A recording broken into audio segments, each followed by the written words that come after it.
I have worked in the tunnels under New Cascadia for 26 years, and for most of that time, the worst thing I ever pulled out of a storm drain was a dead raccoon the size of a kitchen chair.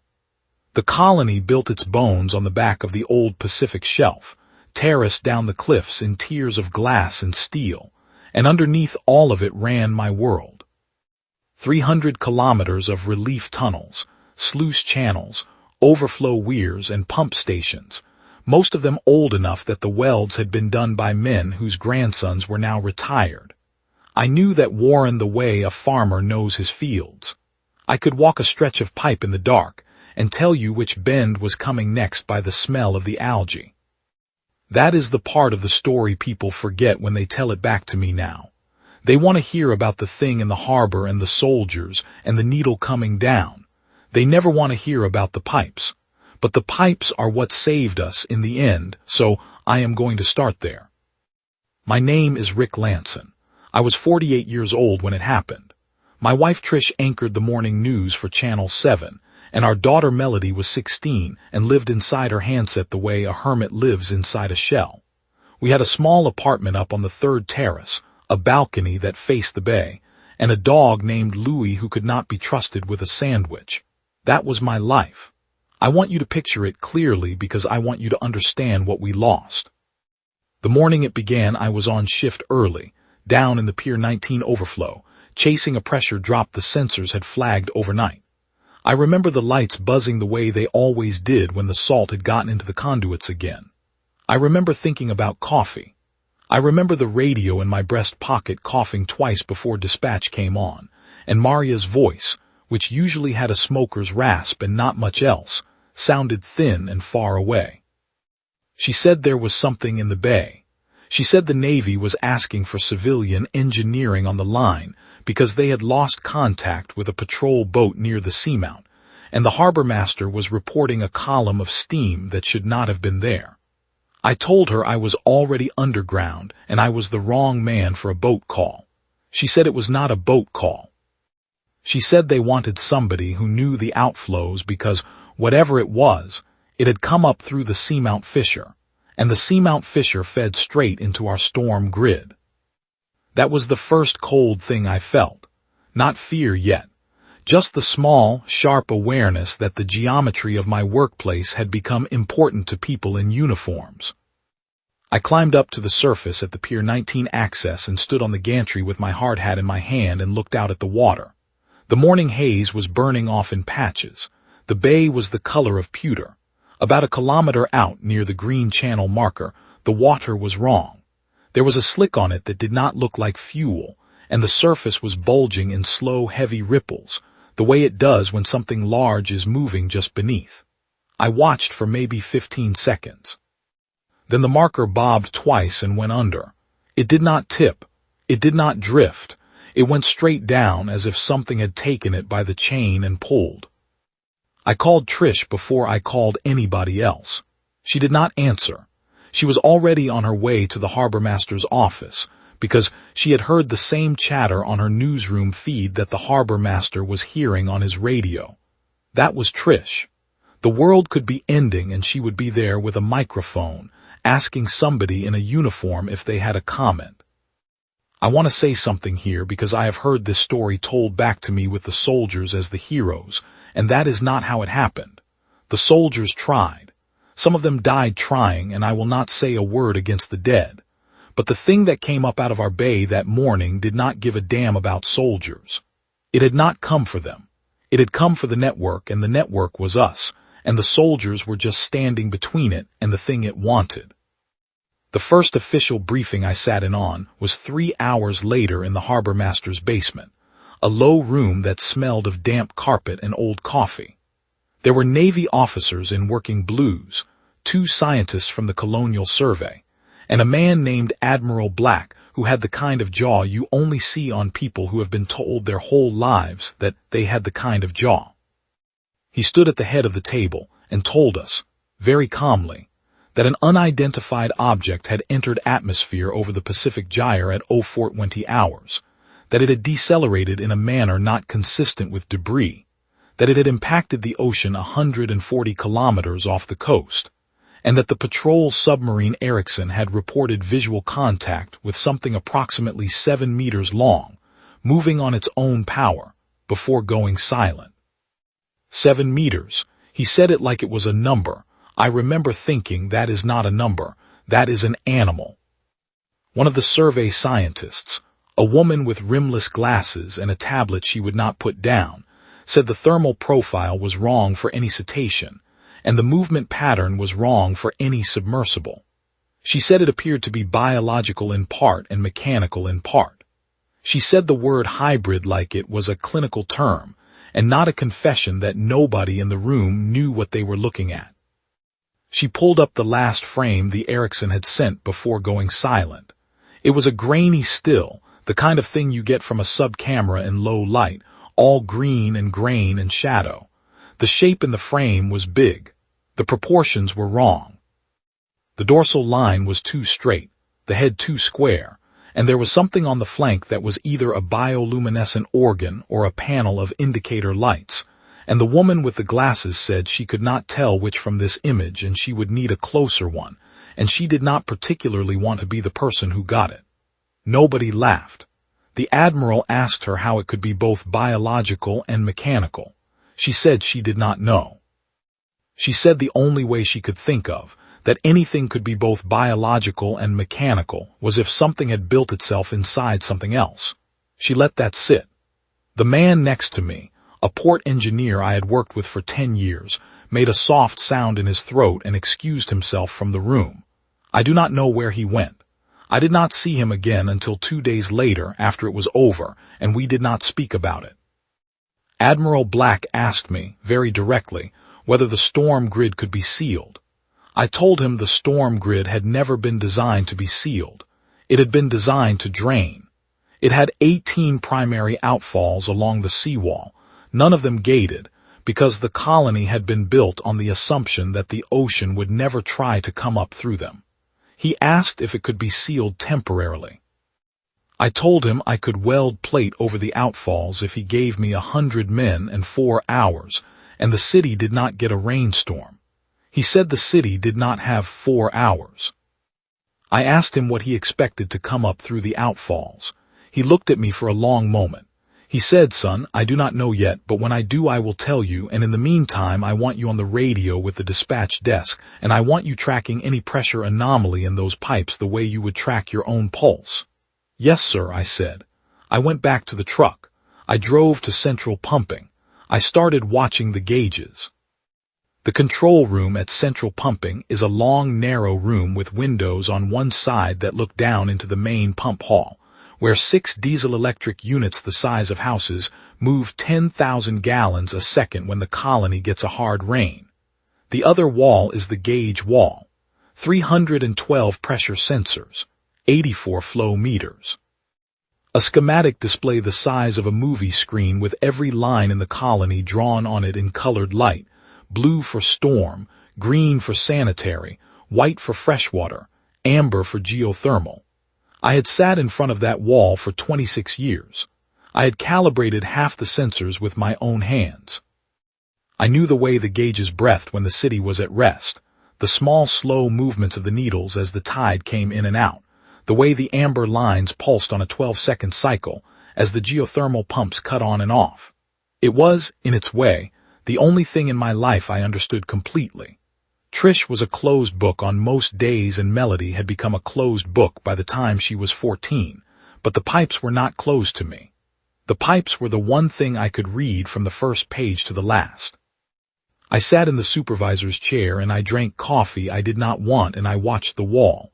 The sun went past noon. The sun went past 2. The sun started to slide down toward the water, and the slant of it through the windows put a long bar of orange light across the schematic, and for a while I thought maybe the Admiral and the survey scientists were wrong. Maybe the thing in the bay had moved on. Maybe it had gone back down to the Seamount Fisher and gone home. Maybe we would get to keep our afternoon. Maybe Trish would come home and we would have dinner, and I would tell her about the strange briefing in the basement, and she would tell me she had heard most of it already, and we would go to bed, and the colony would go on. I want you to remember that I thought that. I want you to remember how stupid the human mind is, how it will reach for the ordinary even when the ordinary is already over. It came in through the Pier 12 outfall at 4:17 in the afternoon. I know the time because I had just poured a cup of coffee and looked at the wall clock and thought about whether to call Trish again. The pressure gauge on the 12 line spiked, dropped, spiked, and then went flat. Flat is not a reading a storm pipe ever gives you. Flat means something is in the pipe that is not water. I keyed the radio. I said, Pier 12, we have an intrusion. The dispatch desk did not answer. There was a sound on the channel I had never heard before, a clicking. Slow at first, then faster, like a tongue against the back of teeth, like somebody tapping out a code on a metal table. It went on for maybe 4 seconds, and then the channel went quiet. The pressure on the 11 line spiked. Then the 10 line. Then the 9. It was moving north along the seawall, inside my pipes.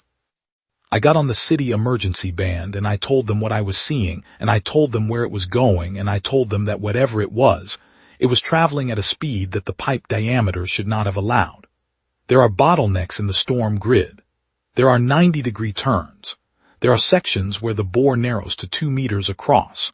Whatever was moving through my pipes was reshaping itself to fit, or it was tearing the pipes wider, and I did not know which one was worse. I ran out to the truck. I left the coffee on the desk. I never finished it.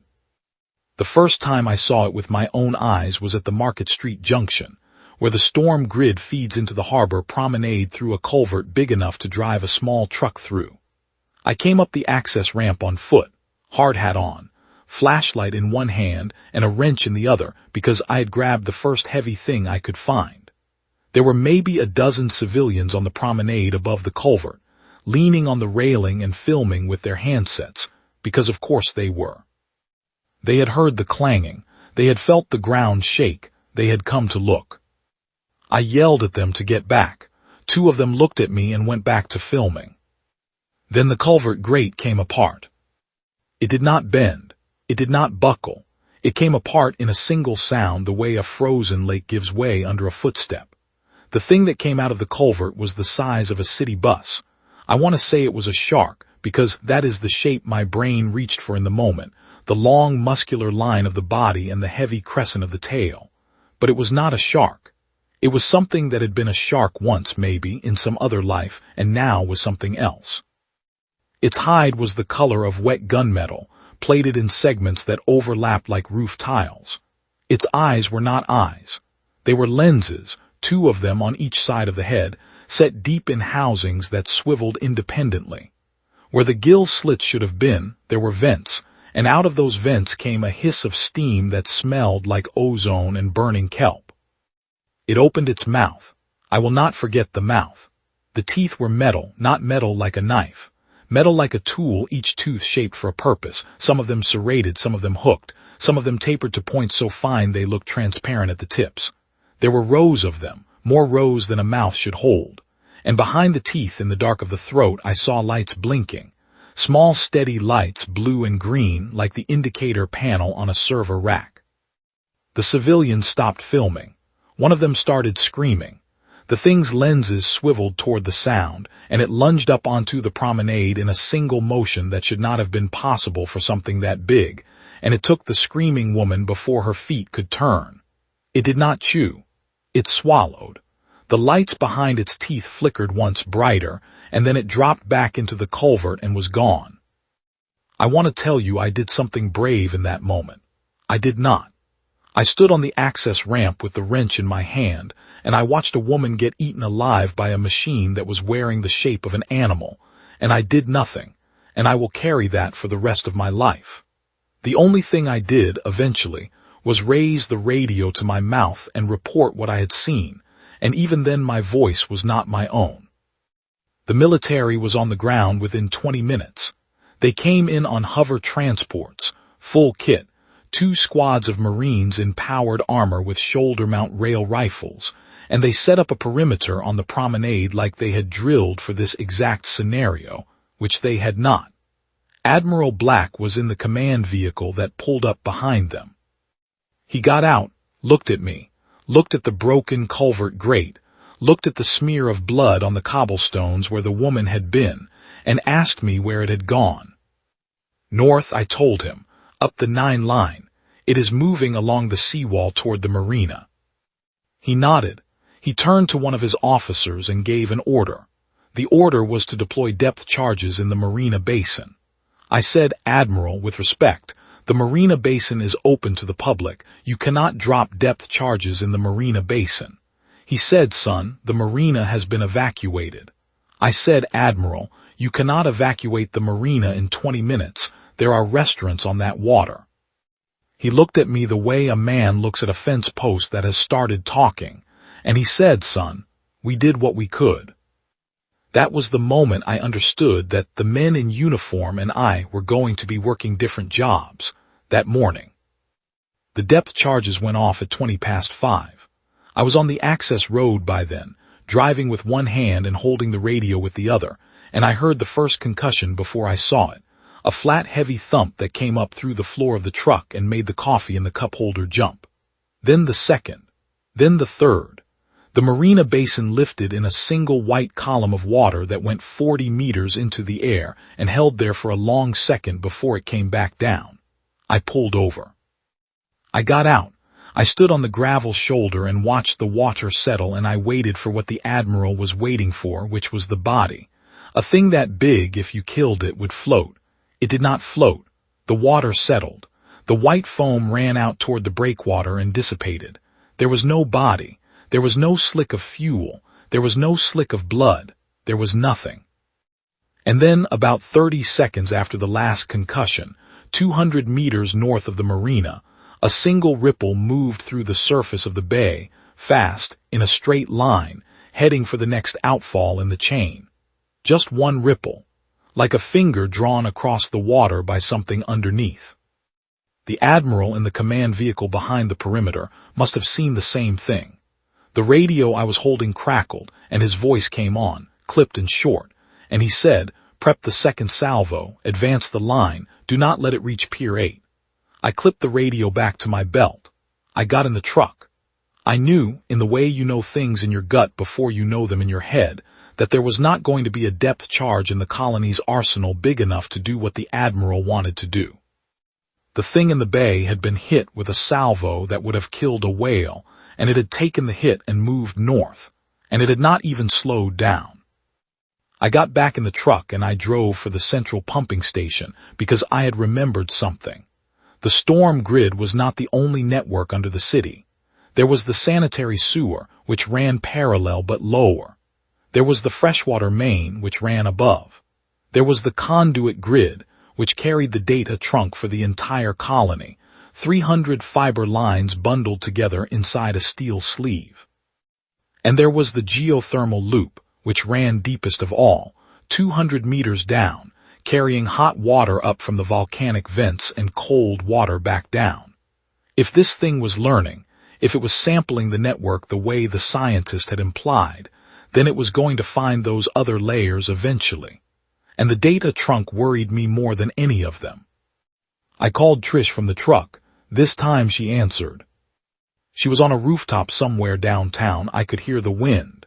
She said she was 3 blocks from the marina and she had seen the depth charges go up and there was nothing in the water now. The slick had moved on and the Admiral's people were not telling her anything. I told her to get Melody and get to the apartment and stay there. She said she could not do that. This was the biggest story of her life. I said, Trish, you do not understand what this thing is. She said, yes, I do, Rick. I am the one with the press credentials. I said, Trish, please, and she said, after a pause, I will call Melody. And she hung up. Melody, when she finally answered, was at school in the 3rd-floor library, hiding under a study carrel with her handset. She had been watching the live feeds, all of them at once. She told me, in a voice that was trying very hard to be steady, that the thing on the news was following her on social. I asked her what she meant. She said one of her posts about it had a reply, an hour ago, from an account with no name and no avatar, and the reply was just a string of numbers. And then, 10 minutes ago, another reply from the same account, and this one was a string of numbers and a single word in the middle. The word was here. I told her to get off her handset. I told her to leave the handset in the library and walk out the front door of the school and find a teacher and stay with the teacher until I came for her. She said okay. She did not say it the way a kid says okay. She said it the way an adult says okay, when an adult has understood something the kid in her had not yet understood.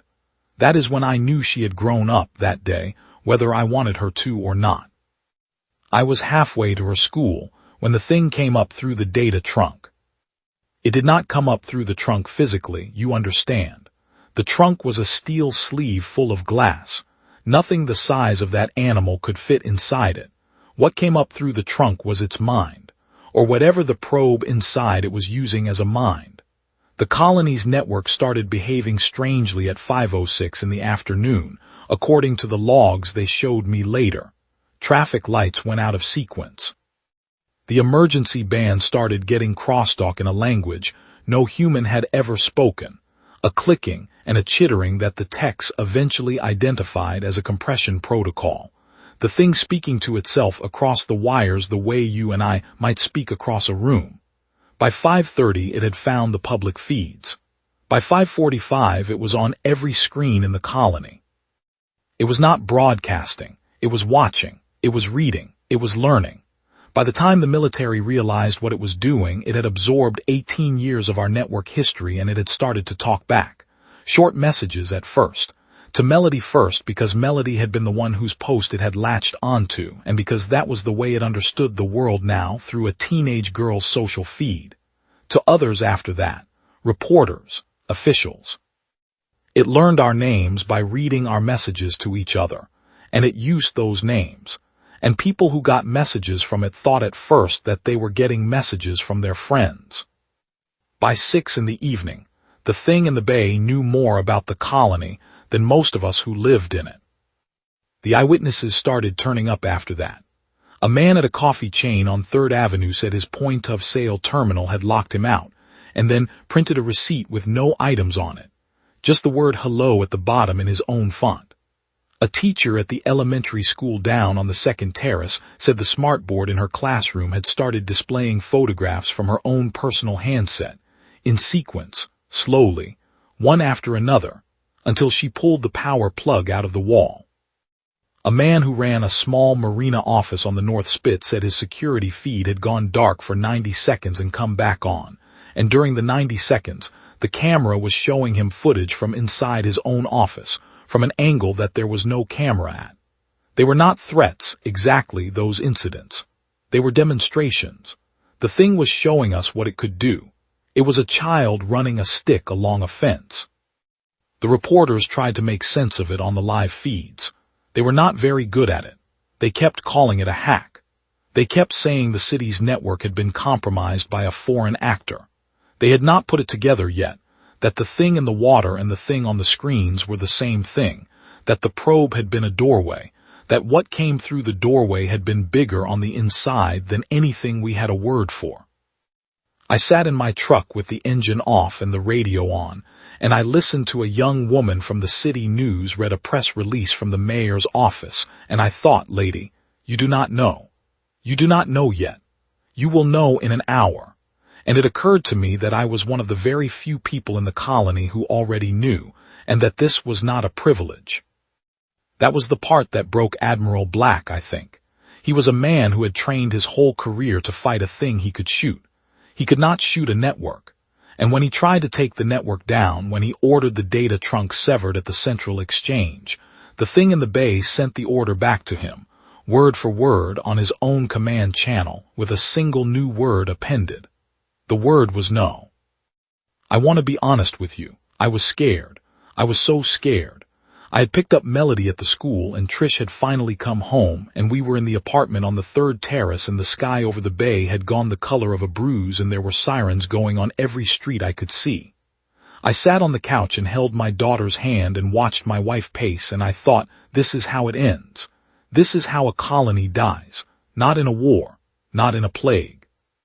In a single afternoon, because something fell into our ocean and learned to use a phone. Melody had not let go of my hand since I had picked her up at the school.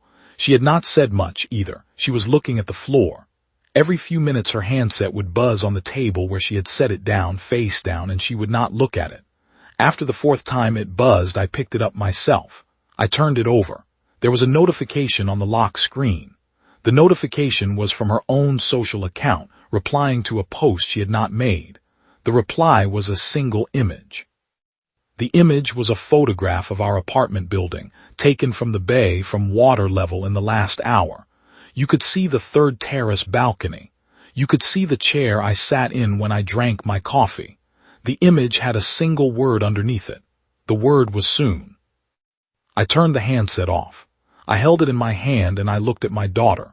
She was 16 years old and she was holding my other hand like she was 9 and I had taken her to the dentist. She did not need to see that photograph. She did not need to know what I had just seen, but she did, of course. Her eyes flickered up to mine. She said, "Was it him?" I said, "Yes." She said, "What did he say?" I said, "Nothing important." She did not believe me. She looked back at the floor. Trish had stopped packing and was standing at the window with her arms crossed. The bay was the color of an old bruise now, and the seawall in the distance was lit by the flare of artillery flashes, the slow pulse of the guns that had been firing for an hour and had hit nothing. She said quietly, without turning around, "They cannot kill it, can they?" I said, "No, they cannot." She said, "Can anybody?" I did not answer her for a long moment. Then I said, maybe somebody can." And then I thought about the pipes. I thought about the pipes and I thought about the geothermal loop, 200 meters down, where the network did not reach, where the water was hot enough to boil a man, where the bore narrowed in 3 places to less than a meter across. I thought about the fact that I had walked that loop in maintenance suits 4 times in my career. I knew which junctions had backup valves. I knew which sections could be isolated. I knew which pump house could be overloaded into a pressure spike that would crack a steel sleeve like a hard-boiled egg. I thought, this thing is huge, but my pipes are mine, and it does not know my pipes the way I know my pipes. It only knows what is on the network. And my work logs from 26 years ago are not on the network. They are on paper, in a filing cabinet in the central pumping station, where I put them myself. I stood up from the couch. Trish looked at me. She had stopped packing. She said, "Where are you going?" I said, "To work." She said, "Rick." I said, "Trish, I think I know how to kill it. And it has to be me, because there is no time to explain it to anybody else, and there is nobody else who has read the old work logs." She did not argue with me. That is one of the things I loved about her. When it mattered, she did not argue. She said, "Take your radio and call when you can." Melody got up and hugged me, hard, the way she had not hugged me since she was 9. She did not say anything. She just hugged me. And then I went down the stairs and out to the truck and drove for the central pumping station with my hands shaking on the wheel. The drive should have taken me 12 minutes. It took me 40. The streets near the bay were a war zone. The military had brought in heavy armor by then, walkers with autocannons, and a pair of artillery pieces I had only ever seen in parade footage, and they were trying to herd the thing toward the open water with a wall of fire that was tearing the seawall apart in the process.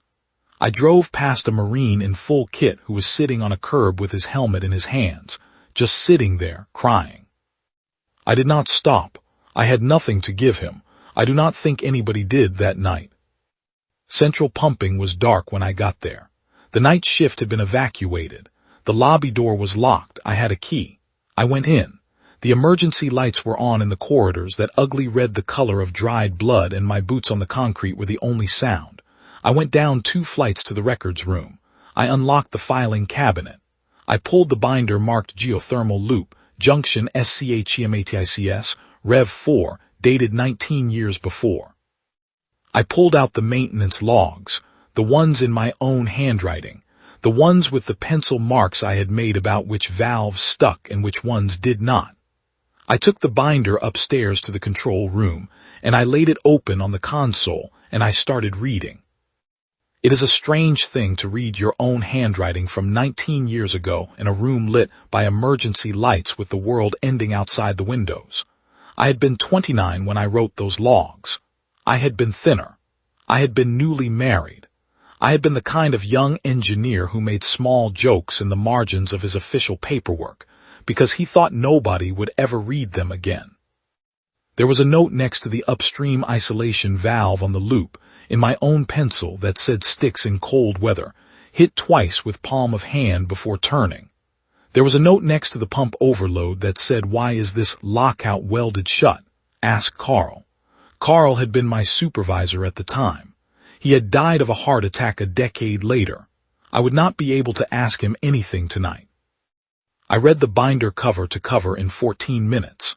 By the time I closed it, I had the plan in my head, complete, the way a song you have not sung in 20 years comes back to you all at once when you hear the first chord. The plan made sense. The plan was possible. The plan required that I do 3 things in roughly the right order, and that nothing about the geothermal loop had changed in 19 years that was not in the official records, and that was a gamble, but it was the only gamble I had. The plan, when it came to me, was not elegant. It was not clever.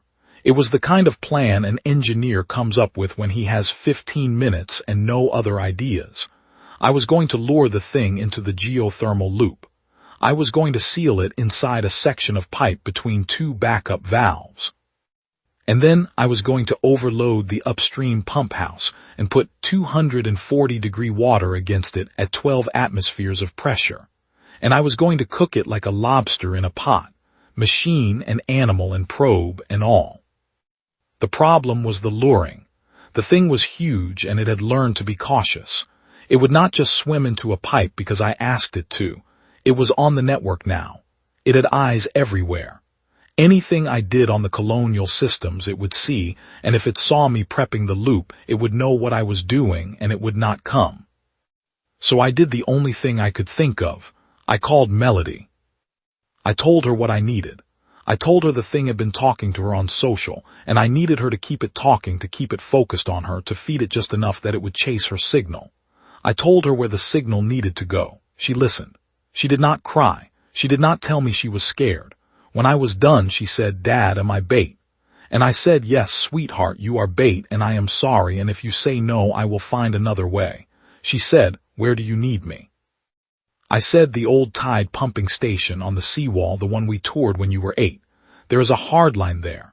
If you go there and you use the hardline to post to your account, the signal will look like it came from inside the seawall infrastructure. The thing will come for it. And the hardline runs straight into the geothermal loop." She was quiet for a long moment. Then she said, "Dad, I love you." And then she said, "Get the valves ready." And she hung up. I do not remember driving to the tide pumping station. I remember being there.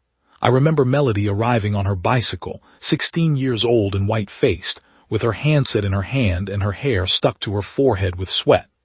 I remember Trish arriving 5 minutes after her, in the news van, because of course Trish had figured out what we were doing, and of course she had come.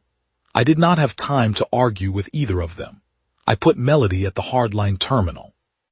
I put Trish at the door with a flare gun and instructions to fire it into the sky if she saw the thing surface within 100 meters, because I needed to know where it was. I went down into the pump room with my work belt and my hard hat and a wrench the size of my forearm. The pump room was 20 meters below sea level, in a chamber cut into the bedrock under the seawall. The geothermal loop ran along one wall, 2 parallel pipes 1.5 meters across, hot supply and cold return, both of them painted with the year of their last inspection in stenciled white numbers. There were 3 valves I needed to operate. The upstream isolation valve, which would seal off the section to the south. The downstream isolation valve, which would seal off the section to the north. And the pump overload, which was a manual lockout that had been welded shut in 2041 after a near-miss accident and had never been unwelded. I had a torch in my truck. I went and got it. I came back. I started cutting the weld.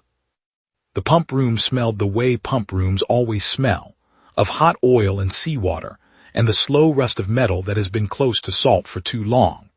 The diesel-electric units were not running.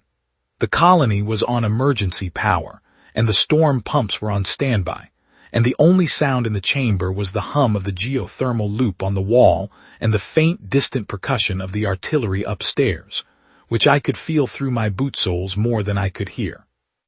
I knelt on the concrete floor next to the pump overload lockout, and I dropped my face shield and I struck the torch. The torch threw sparks. The sparks ran down my coveralls and stung my hands, and I did not notice. Above me on the hardline terminal, I could hear Melody talking to the thing. She was typing, but she was reading it out loud as she typed because she wanted me to hear it, I think. She wrote, "Where are you?" She wrote, "I am alone." She wrote, "I am scared." She wrote, "Can you come to me?" And then she said in a small voice, "Dad, it is replying. It says coming." I cut the weld faster. The weld was old and the metal was tired, and the torch went through it the way a hot knife goes through wax, but there were 3 runs of bead to cut, and each one took its own time.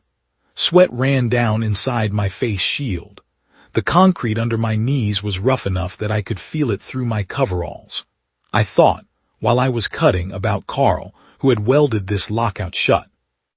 Carl had been a good man and a careful one, and he had welded it shut because somebody had nearly died in the loop room in the year before, when a pressure spike had blown a seal, and a maintenance tech had been scalded badly enough that he had spent 4 months in the burn ward. The lockout was here to keep that from happening again. I was cutting it because I needed exactly that pressure spike to happen, on purpose, with something else in the pipe. I thought, Carl, I am sorry. I am going to use your safety against you, and I hope you understand. I do not know if Carl understood. Carl was dead. Carl did not get a vote. Melody above me kept typing. I cut the weld faster. The thing came up the storm grid first, as I had hoped it would. We had not sealed the outfalls. There was no time. The pressure sensors went off all along the seawall, north to south, in a pattern I recognized from the morning, except now the spikes were closer together because the thing was bigger now, or smarter, or both. It hit the Pier 12 junction. It hit the Pier 11 junction.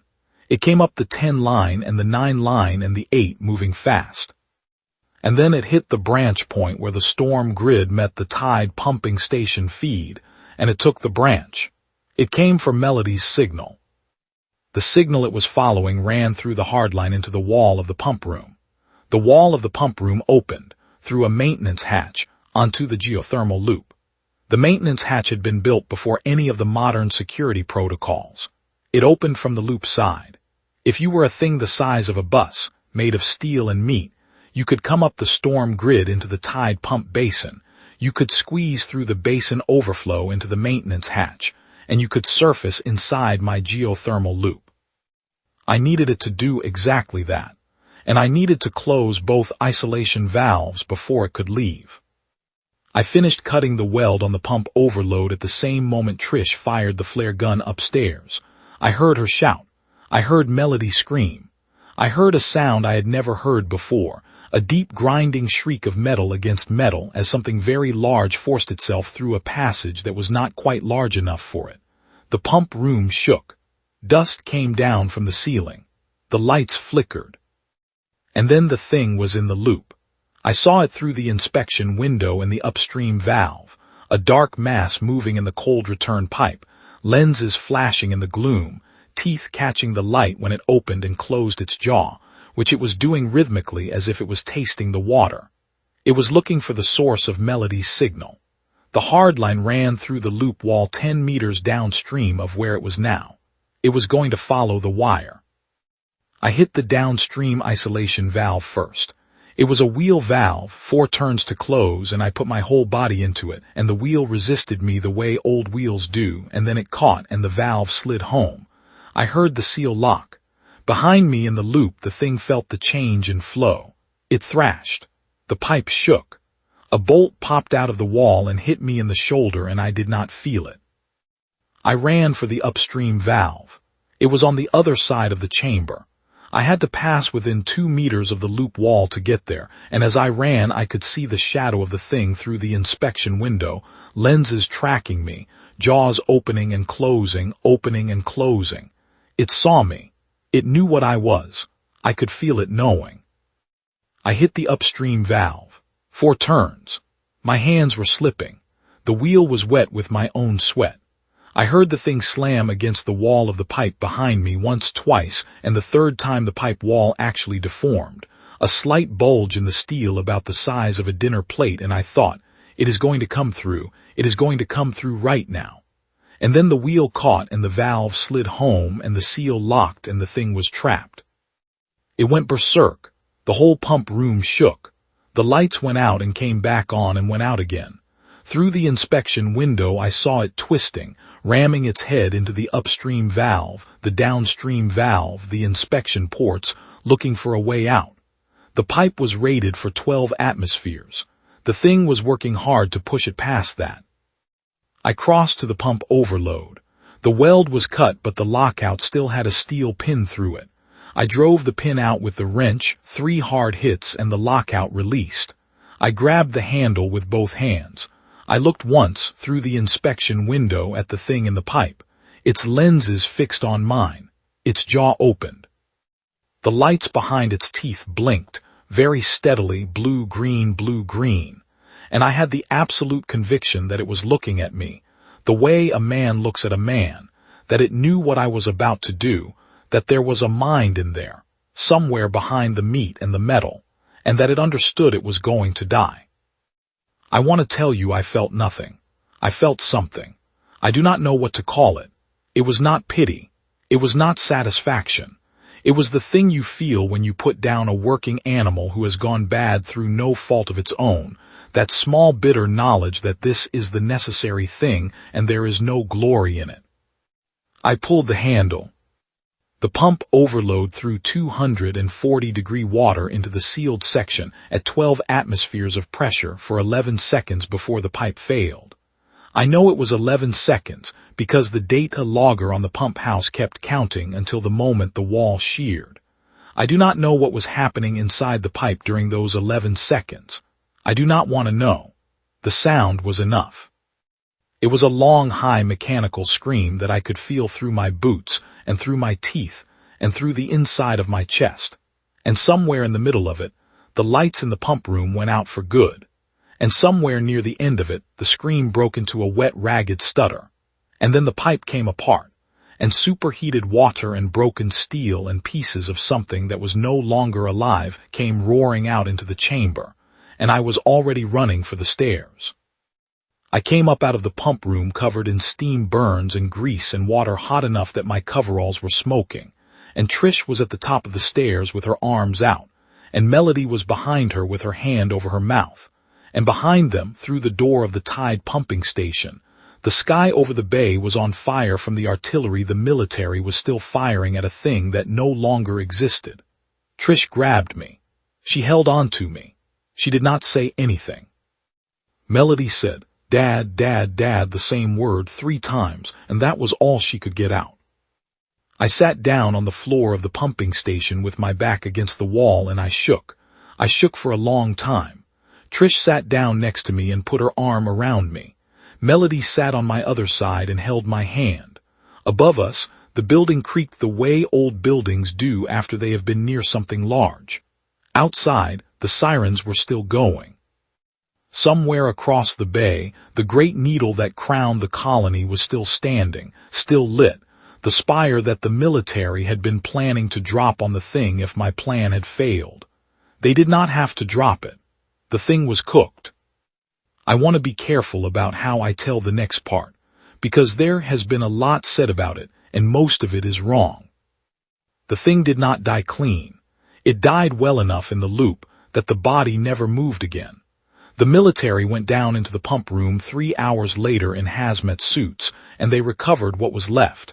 And what was left was meat and metal and a small black box about the size of a fist that they took away in an armored case and never let anybody see again. That much I know. That part is true. But there was something else. A few days after the kill, when the colony was still in shock and the news was still chewing over the footage and Trish had not slept more than 3 hours at a stretch, and I was still walking with a limp from the steam burns on my legs, an old woman came to the police station in the Marina district. She had her dog with her, a little wire-haired thing. She had been walking through the construction zone where the seawall had collapsed. She said the dog was acting strange. She said its eyes had gone red sometimes when it looked at her. She said it had stopped eating. She said it had started clicking at night when it slept. The police took the dog. The dog was studied. What they found in the dog I was never officially told. But I had a friend on the science staff, a man I had known since college, and one night 6 weeks later he met me in a bar near the harbor and he drank 3 whiskeys without talking, and then he told me what they had found. He said the probe had been more than just a brain. He said it had been a swarm.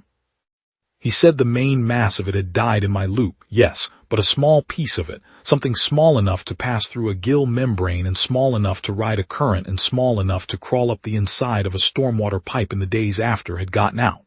And it had found a host, and it would find another host if that host died, and another after that. He said the science staff had killed the dog. He said they had burned the body. He said he did not know if that had been enough. I asked him what we were supposed to do. He looked at me for a long time. He said, "Rick, you killed the big one. That is more than anybody else managed. The small one is somebody else's problem now. Go home to your wife." I did.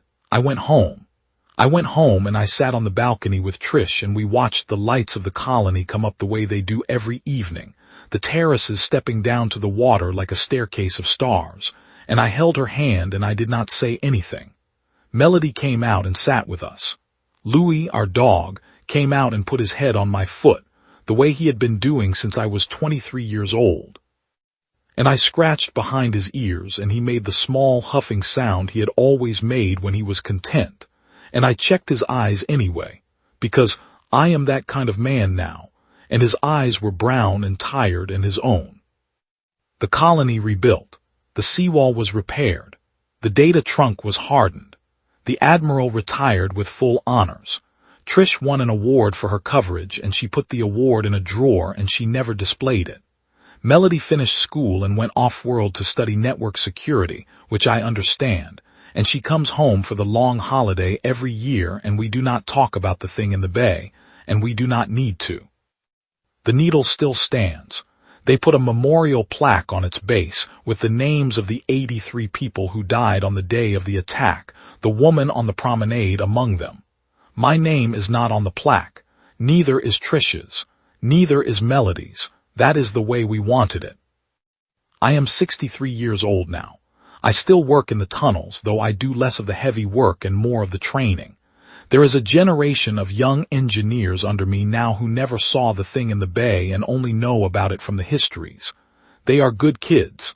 They are smarter than I was at their age. They ask me sometimes what it was like. I tell them the truth.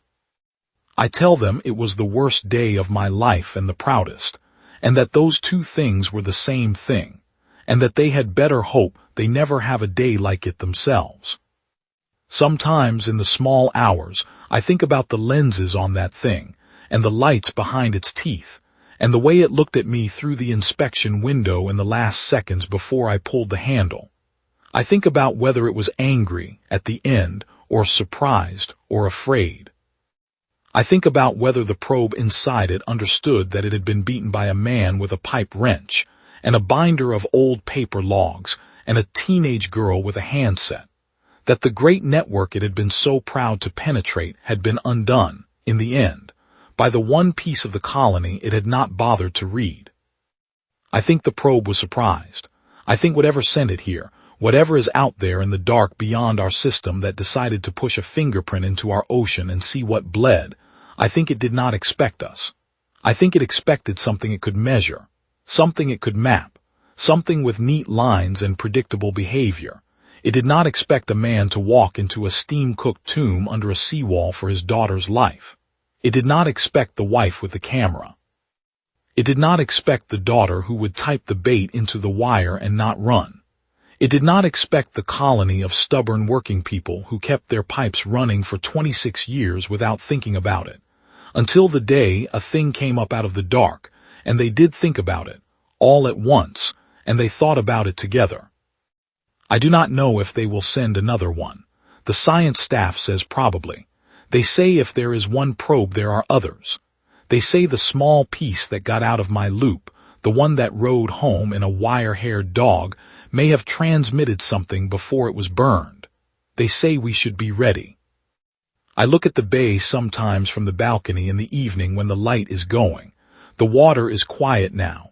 The seamount has been sealed with a plug of concrete the size of a city block. The patrol boats run every hour. The colony is watching. If they send another, they will find us watching too. They will find the pipes I know better than my own hands. They will find the wife who will not stop reporting, and the daughter who will not stop coding, and the old man with the wrench who will not stop walking down into the dark. They will find that we did not learn nothing from the first one. They will find that we built our memorial not as a warning to ourselves, but as a promise to them.